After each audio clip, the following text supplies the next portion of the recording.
I'm Carrie Beck with How to Homeschool My Child, and I am here and I'm hoping this goes live. Facebook has been messing my account around and not letting me comment. They actually took the video that the information I shared with you a few days ago about getting organized. They took it down and we kept waiting thinking it would just magically reappear, but it hasn't. So today what I want to talk to you about is just getting organized. I've got some tips that we actually used here, actually in this room, because this is the room where we used to homeschool. But before we get going, how you like my new background? It just came yesterday and I'm super, super excited about it. I'll be using it with some classes that I'll be teaching. And how do you like Henry? Ooh, Henry came too. And I always think that might as well add a little excitement. Henry has nothing to do with getting organized, but I just thought I'd show you because I think my grandkids are going to love this when they come over and see. But Henry's going to say goodbye. Goodbye. Okay, so let's talk about getting organized. 3 areas I want to talk about getting organized, and then I'm going to give you some resources and just pray this keeps going and it stays up on Facebook. Like I said, long story, but we're here. First, I want to talk about meals. For some reason, my children and my husband always wanted to eat 3 meals a day. And so I was constantly trying to think, okay, how am I going to balance all of this, you know? And so, hey, and if you're here, leave a comment. Tell us where you're from. I'd love to visit with you. But anyway, so 3 meals a day. I do not like lunches at all. My kids know to this day, if I go and babysit or help them out, lunches are not my thing. Now I'll fix a lunch for you, but it's just not what I'm going to do. And so I love cooking breakfast. I love cooking dinner and lunches. Ugh. So here's what I did. I asked the kids what they like for lunch, and then I made myself of a list of say 10 or 12 lunches that we could have. And then I just kept those supplies on and rotated through those. And so, you know, and I did not make separate lunches for every child. I mean, I am not a short order cook when it comes to our meals. And so some kids liked macaroni and cheese and some didn't, but everyone had to eat it. Some people liked peanut butter and jelly and others didn't, but we all ate the same thing, and that helped simplify my life. I was not in charge of making sure everyone had all their foods. The other thing I did when it came to those 3 meals a day that everyone wanted is Sunday nights, my kids went to Awanas, and so I actually, hey, Virginia from Southern California, glad you're here. I actually would spend Sunday night preparing for the week. And I did keep a meal plan. I did not have a fancy planner. It looked like this. It was a piece of paper. And I basically wrote Monday through Sunday. And then I just wrote breakfast and dinner. And then I just kept track of it. The main thing was dinners. Because I did not like coming up on 5 o'clock and going, what are we going to eat for dinner? And I just didn't like that. There's a lot of pressure. Now, there were some days that happened. I understand. But if I could do that, then when I went shopping on Monday, then I could make sure we had everything and I wasn't wasting time and being disorganized by going to the store every other day. The other thing I did with the kids, once they were old enough to help me, is when we went to the store, I gave them each 1 or 2 things to go get. So they would go off and get something and bring it back. And it was like a game in the grocery store. It made grocery shopping a little shorter. I wasn't going to leave them all at home by themselves at that time, but they could at least help me in the grocery store. And so, yes, they weren't little kids. They were old enough to be able to not get in trouble and everything. So I think that's it. Don't like lunch no more, and our Sunday plan. So I would really encourage you to find some way to organize and plan your meals ahead of time. If there's a meal you don't like, and say it's breakfast. Now, I like cooking pancakes and biscuits and waffles and coffee cake and all that kind of stuff. So I would actually fix breakfast. But if you don't, then just have yogurt and granola and fruit or whatever it is you're going to have. And I know for my grandkids, Ashley's not much of a breakfast cook, and so they just have individual cups of yogurt so that they can get started. Now, she may cook something later, but that's something that they can have immediately when they get up. So that's meals. Now, the other one is our favorite activity of the week, laundry. It's like it never ends, and it just keeps going, going, going, going. And so I am going... Oh, thank you, Ashley. Yes, if you weren't here at the very beginning, this is my new backdrop. I love it. I've got to teach some classes over the next few weeks, and I thought this would be fun. And I won't do it right now, got my little puppet yesterday. Okay, so laundry never ends. For me, I did not want to do laundry every day. You may want to put one load in every day. You need to do what works with your personality and with your family, and every family's different. So I'm going to tell you what we did. I actually followed my mom's example. She did laundry 2 days a week. I did laundry on Mondays because it was right after the weekend, and Thursdays. And when it was done on Mondays, it was put away and I didn't have to look at it all the rest of the days. And my kids help me. A 3-year-old can learn to fold a washcloth or fold a towel, or even put some, they may not be able to fold the socks, but they can match the colors of the socks. And so even a 3-year-old can do this. My 3-year-old granddaughter, and my daughter still does it just like I did and my mom did. We each had a basket, and when we finished folding the clothes went in the basket, and then it was our responsibility to take it to our room and put it away. My 3-year-old granddaughter, she knows which drawer her pajamas are in, her tops are in, her shorts are in, her socks are in. She knows exactly where they are, and she will tell me. She may not be able to hang clothes on a hanger, but if I put them on a hanger, and since they have a low rod, she can put the hangers up too. So she may not be able to do everything, but she's easily trained, and she can help. And if you say, well, that's just a pain, what's going to happen is it's going to be a real pain when they're 10 years old and they complain about it when you start wanting them to help. Start when they think it's fun. And so teach them at a young age.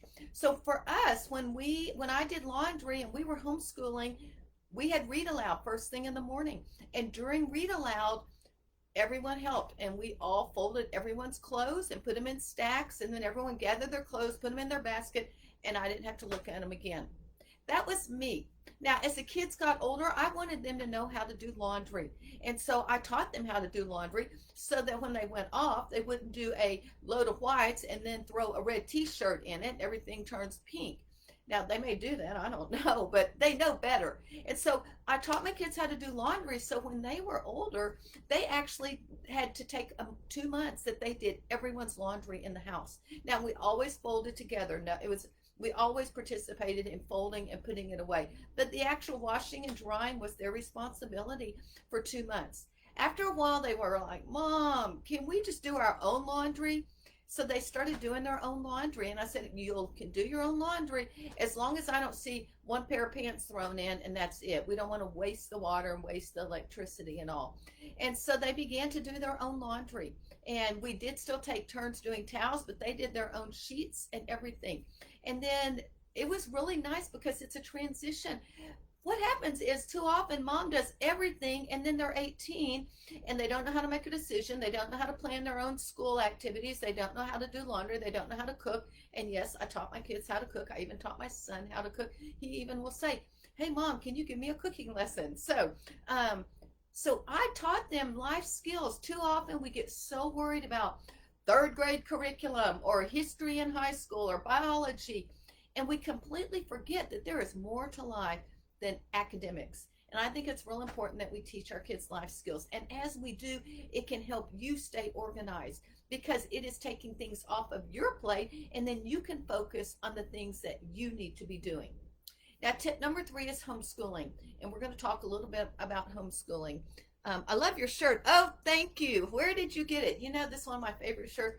I walked by it several times and I was like, just go get it, Carrie. I got it at Walmart. I haven't seen it since. It's probably been a year, but I just loved. I'm allergic to haters. I break out in forgiveness.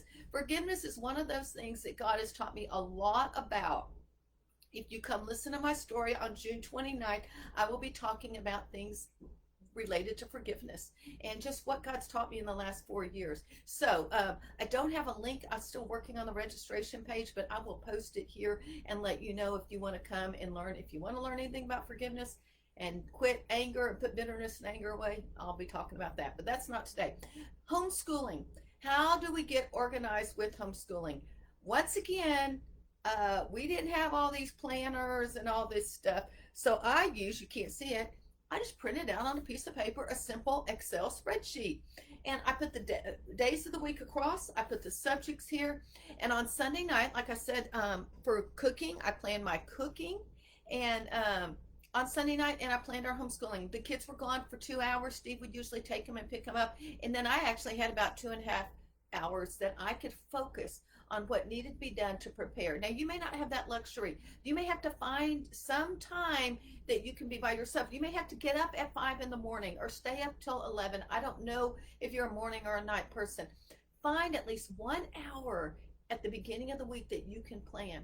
And so what I did with these planners here is I would make myself a master plan on Sunday night. I did it in pencil so I could make changes. And then I would print one out for each of the kids, and I would put just what they were responsible for.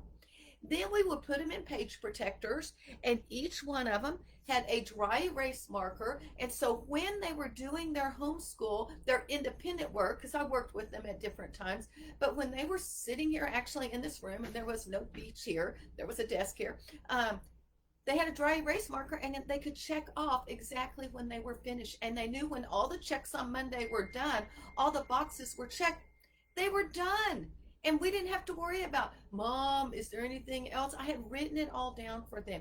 Even Hunter, when he was 6 or 7 years old, they were very simple tasks, and he could just check it off. Now, Hunter, on the other hand, had a black marker, and he would color every square in, and the whole sheet was black by the time he was finished. We did that forever. Now, as they got older, they quit using the page protectors. But even in high school, I taught my kids how to plan their weeks themselves, so that in high school, I could focus more on reading the books and learning the material and really being there for them. So what did I do in 9th grade? On Mondays, I sat down with them, and we talked about at the beginning of the year what we were going to cover, and then we sort of divided it up. So each week we would talk about what they were going to do, and they would fill in their lesson plan, their very simple Excel spreadsheet, and then they would be able to be responsible for it. I will tell you that about by January, they could do it themselves. I would still work with them that first year, but pretty much they were planning their homeschool themselves. And I can tell you that each one of the kids, they all went to college and said that was one of the best skills you have taught us, Mom. Gentry told me one time, she goes, Mom, I'm so glad you did what you did in homeschooling. And she named a few things, but one of them, she said, my friends didn't know how to organize, manage their time, or study skills, or anything. I am so thankful that you taught me how to do that. Hunter, I didn't really know this, we hadn't really talked about, but about a month ago, or Easter weekend, we made a video, and you can see it if you join my How to Homeschool Facebook group. It's in there, and we're going to put Gentry's up soon. But one of the things he mentioned about what he liked about homeschooling, he says, my mom taught me how to organize my time and how to manage my time. Because see, if we can teach our kids those skills, then that gives us more time to be organized and focus on the things that we need to be doing. And so that's sort of how we did it. Now, let's see what else I wrote down here. I think that's it. So 3 meals a day, get planned. If you don't like something, like I don't like lunches, I just made a list, and then we just rotated those things. I made sure I had those things there. But I planned our meals so I knew every day what we were eating. Laundry, I did it 2 days a week. The kids always help fold. They learned how to do laundry eventually. At the very end, they were actually doing laundry themselves. And then homeschooling, I just use a simple spreadsheet, very simple. I actually have one on my website somewhere. I'll put a link to it in a comment so that if you would like to go grab it, you can. But it's just a simple spreadsheet that I use the same one all year long for 10 years. And my kids learned how to use it. They use dry erase markers and page protectors, and they began to plan their own homeschool in high school as well. If you have any questions, pop them in the box. I'm going to go over just a couple of things. Facebook has not been nice to me since Wednesday when I did this very first one. And then today they started not letting me comment because I was going through and telling people, hey, you said you were interested in business. Here's the link. And since I was writing the same thing, they were like, nope, you can't do that. But I can comment on some posts, but not other posts. I don't understand it. What I do want to do is just sum up what's been going on this week. I'm going to extend our special I've told you about back on Wednesday on the other thing. We have this thing. Facebook is backwards. Okay, look at this one. This is our Busy Moms Get Organized. Actually, it's my organization toolkit, and it comes with an ebook, a workbook, and 3 videos: juggling activities, planning and productivity, and managing your time. So those are some videos.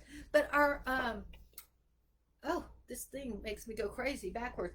This is our parts of our workbook. So we talk a lot about goals, because if you don't have goals and can't sort of know where you're going, you're never going to hit there. But you read part of the ebook and then you come to the workbook and do the pages in here. And so there are questions here. These are actually goal setting for mom, and how you can goal set for yourself, and then how do you make educational goals. And it talks about it in the ebook, what to do and how you can describe your overall goals and your family goals. And then there's some templates here so that you can name each child and write your goals for the upcoming year. This is just an annual chart here. And then lining up with scripture. I believe it's very important that whatever you do, you're always putting on the lens of scripture and doing everything according to what God said. No, he did not say your child should learn to read third grade books this year, but he does have principles about how to raise our kids. In the book, I have, I think, 50 mini activities that you can do in 15 minutes a day. And so this is to help you get organized. One thing I've suggested to moms is take that 15 minutes. 3 o'clock was about when we finished our quiet time if they were younger. Put a timer on for 15 minutes, and everyone has one of those activities they have to do. Put some fun music on and do whatever it is you need to do. I mean, you can empty the dishwasher very quickly in 15 minutes. You could go have one of your kids go clean all the mirrors in the house in 15 minutes. So it's just spot cleaning and doing things that will help you get organized 15 minutes a day. The next thing it has in here, oh, this is 10 home organization tips for homeschoolers. So I explain them in the ebook. Then you're going to come personalize them for each tip and what you're going to do. And so priorities, get control of laundry. And how are you going to do it? I give you some ideas. Cleaning, different types of things there. And then at the very end, if I can get there, homeschooling is easy to organize. And there's really just 2 questions, but I talk about that in the ebook, and then I give you some specific questions that you can think about for yourself as well. Now, can we have a copy of the check off list? Do you mean the checklist like the spreadsheet? If you do, I'm going to put a link to it, and it's free, and yes, you can go get that as well.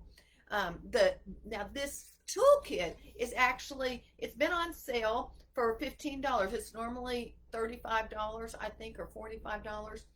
But it's supposed to be on sale till today. But since the video disappeared from Facebook, we're going to extend it to Monday night. So if you would like this toolkit, it is $12. It includes the ebook, the workbook I just talked about, juggling activities. We are too busy. I know we're too busy. That's one of my soapboxes. Even my kids are too busy. Don't tell them I said that. But juggling activities, planning and productivity, and then managing your time. There are 3 videos that you will get as well on those particular topics. So this is going to be on sale until Monday. Now, I do have a few other things. Now, we've got lots of freebies. I have a freebie homeschool planning organization that's somewhere in one of those posts. I'll try to find it and bring it to the top, or maybe I'll just leave a link here that you can go get it. It's a freebie. It is on our, actually, if you just go to our top picks page on our website, and this is how you get there. How to homeschoolmychild.com/fair20, all lowercase, fair20. That will get you to all our flash sales, to all our freebies as well. So if you want to go there, you can. I am going to show you just a couple of things. This is on sale through today. Our holiday writing lessons, half price, $15. No, I'm not going to describe them. I've got other videos you can go listen to. This is Star of Bethlehem and Skies of the Cross, our holiday bundle. We're giving a copy away on that video, and all you have to do is leave a comment about how you use a holiday in your homeschool. Anyway, that bundle is $15 as well. Then we have our Bible products, which is Approaches to Christian Homeschooling. This is a 7-week course on sale for $22. I can't believe I'm remembering the prices. Father Stew, I described all of this yesterday. Making Biblical Decisions. And then everyone's favorite, it seems like, this is what everyone's wanting. They want the Homeschool Mother's Journal, a new school year. It's a prayer journal. It, I think, can change your prayer life. My friend Rebecca Brandt wrote it, and it is beautiful, and it will really help you dig into the Word. But it's all topics that you will cover in homeschooling, scheduling, parenting, activities, and that kind of thing. I already described it on another video. And then lastly, we've got our money one. I just found out before I did this video that there's a problem with this link, but biblical money management. I will fix that. Send it to our tech team. I'm going to check it afterwards. This is a bundle that comes with the ebook, Biblical Money Management. It comes with the kids financing cheat sheet and a video, a workshop. Then we have Merchant Maiden that Crystal Payne wrote. If you know anything about Money Saving Mom, this is who wrote this. This is her first ebook, and we bought the rights 10 or 12 years ago to this book. It will help your daughters and your sons as well. It's more specific to daughters, but your sons, as far as starting their own business, a quick study in debt. It comes with a student book, teacher book, and a video covering what does God say about debt. And this is another real popular one. Teach your kids how to start your own business for family and teens. It comes as a DVD set with a CD-ROM that you can print out this workbook and go through it. I'm not going to go through all of that. I haven't gotten another comment about this checklist, so I'm hoping the check-off list is the template. The 3 things I talked about as far as getting organized: home and homeschool, meals, laundry, and homeschool organization.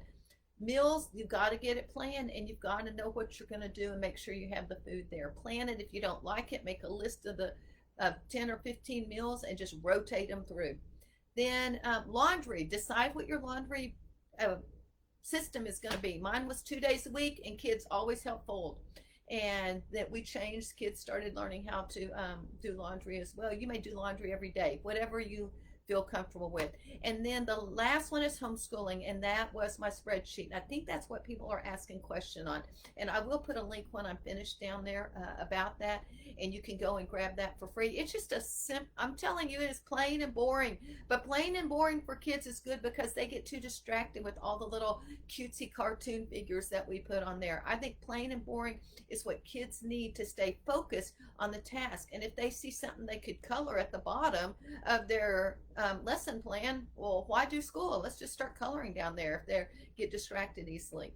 So it is very boring, but it worked, and I used it for 10 years, and the kids enjoyed it. I think, like I told you, in college they told me, we are so grateful that you taught us how to manage your time and study skills as well. And the way that we did that, we let them start planning their homeschool in high school. Thanks for spending time for me on a Saturday afternoon. And you're welcome, Virginia and Rachel and Francisco and Ashley and whoever else has been here. Thank you for spending time with me. Excuse me. Excuse me. I'm Carrie Beck with How to Homeschool My Child. Y'all have a great day.